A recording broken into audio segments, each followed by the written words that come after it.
You know, I was thinking the other day, I've been growing Japanese maples now for around 10 years. There's three simple things I didn't know when I first started. Nobody told me. And as I was thinking, it's not too complicated. If you get these three things figured out, first thing being, second thing being, third thing being, maybe you know what they are, leave in the comments. But you get these three simple things figured out with your trees, they're going to thrive. And that's whether they be in a pot or in the ground. So by the end of this video, you're going to know the three simple things that will lead you to being successful with growing trees. And it may make you realize that you've been either overcompensating or undercompensating for your trees. So let me just get into the things that I was doing when I first started growing Japanese maples. And if you're somebody who's struggling with your Japanese maple trees, time can be your best friend. Another thing I didn't know when I first started was, say, transplant shock is real. I wasn't really aware of transplant shock. I just thought you could take a tree out of a pot and put it in a pot and call it good. But then I started understanding that, hey, this tree might be a little stressed out after being repotted. So I've got to give the tree time. And time can be your best friend when growing trees, because the first thing we think when a tree is stressed out is, oh, I got to fertilize it. I got to water it more. Oh, it needs more sunlight. And you just got to give it some time. Check the soil. Soil's number one. I know I put it third on the list, but soil should be the first thing you check if you have a tree that's stressed out. And inside of the soil is the tree's stomach. It's its root system.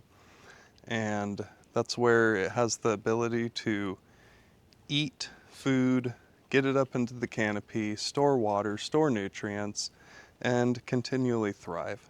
So when I first started, I didn't really realize there was over 1,000 varieties of Japanese maple. And maybe 10 years ago there wasn't. I know they continually create new variations, but I took care of these trees as if it was all one tree. And one thing I've came to understand over these years is that even when you have the same exact tree in a little bit different of a setting, they need to be taken care of completely differently. So there's really no general rule of thumb when it comes to how to take care of Japanese maples, because it comes down to the location, the environment, the light, the water, the soil. But these three things, they're the main things. And the first thing on the list is going to be light, because I really didn't know when I first started growing that different Japanese maples needed different light settings, because back to I didn't know there was all these different varieties. I just thought, oh, Japanese maple.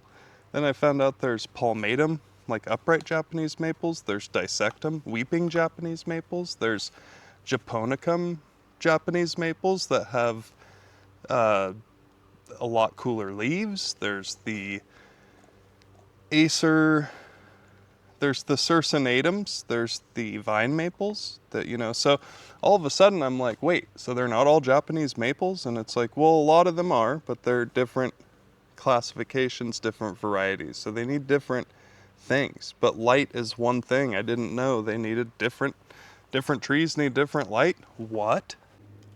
So with light being first on the list, it's just really a matter of understanding with all the different varieties that certain different varieties need certain different light situations. So I've got some Japanese maple trees now that are in the shade most of the day. I've got some that are in the sun most of the day, and then other ones that are in the sun full time, 100% out of the day.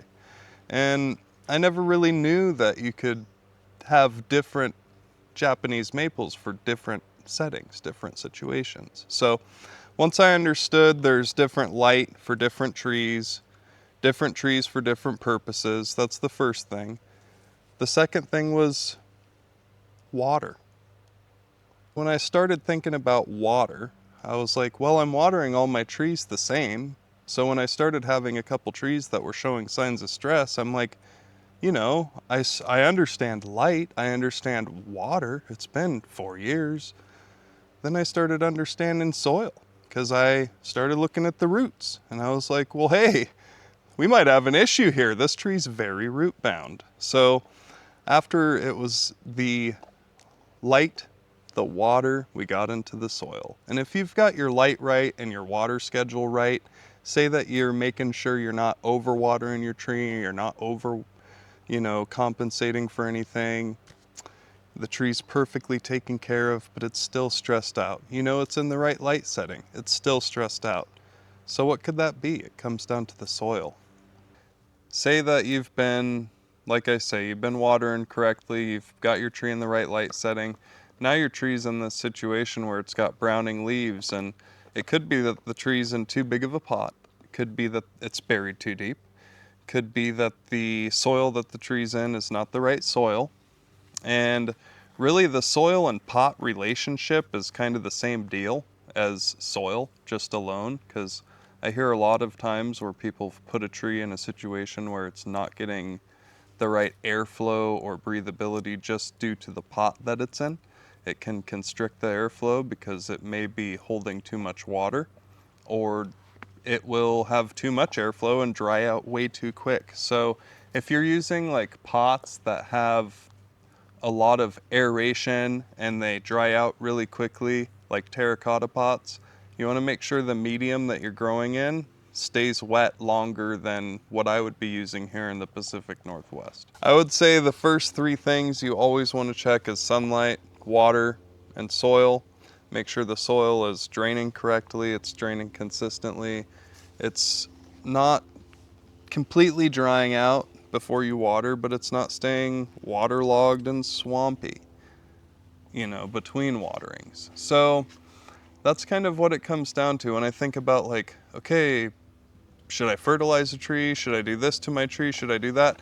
Really just, if your tree's struggling and you're new to Japanese maples or any other trees, it's coming down to before fertilizing, before doing anything, after you've made sure you're watering correctly, your tree's in the right light situation, is checking the soil, checking the pot, checking the root system, making sure there's no root bounded, constricted roots, and then they'll be the three things that make your tree thrive.